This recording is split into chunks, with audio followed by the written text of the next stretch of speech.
você precisa aprender é estratégia de ação, estratégia para pensar na sua pergunta biológica, entender o porquê que você vai colocar aquela análise ou não, entender os resultados é uma coisa muito, mas muito importante. Agora, gente, quando a gente fica quebrando a cabeça, a gente perde tempo. Esses dias mesmo eu estava analisando um programa que chama DYABC, que é um programa para testar cenários, tá?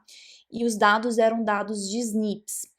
E eu já rodei essa análise 1 bilhão de vezes, só para vocês verem que mesmo que quando a gente sabe, ainda assim a gente tem problema. Não é porque você sabe rodar que não vai ter problema nenhum, tá?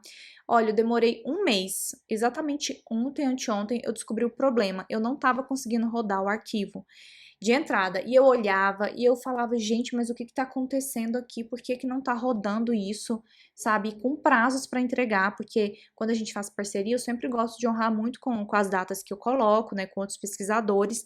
E eu já tava com vergonha de falar, cara, não tá funcionando. Porque eu pensei, as pessoas vão achar que eu tô, né, de sacanagem. E não era. Simplesmente o que estava acontecendo era uma questão de input. Tinha uma limitação para a quantidade de indivíduos que eu poderia colocar dentro de testes lá de grupos.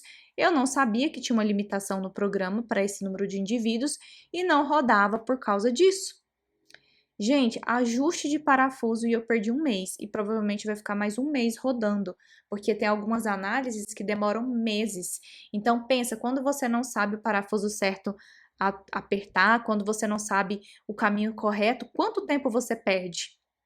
Então é por isso que eu falo que não é só apertar botões, porque não é simplesmente você saber executar a análise. Se dá um problema, como você resolve? E o tempo que você perde tentando organizar as coisas. Quando a gente tem um caminho já pavimentado, fica muito mais fácil do que você sair aí com facão e abrindo clareira, como diria em Goiás, minha cidade não, meu estado. Sou jataiense. Mas, então, sempre tenha em mente que tudo isso que a gente faz aqui é com o objetivo de interpretar o seu dado, né? A gente quer extrair ali o suprassumo do suco dos deuses para conseguir interpretar aquele dado biológico. E se a gente não sabe isso, e se a gente aperta tudo quanto é botão, é como se você pegasse esses negocinhos do dardo, que eu esqueci o nome, é dardo, né? E ficasse tacando em qualquer direção. Qualquer direção não vai te levar até o seu trabalho finalizado. Não é isso que queremos, não é mesmo?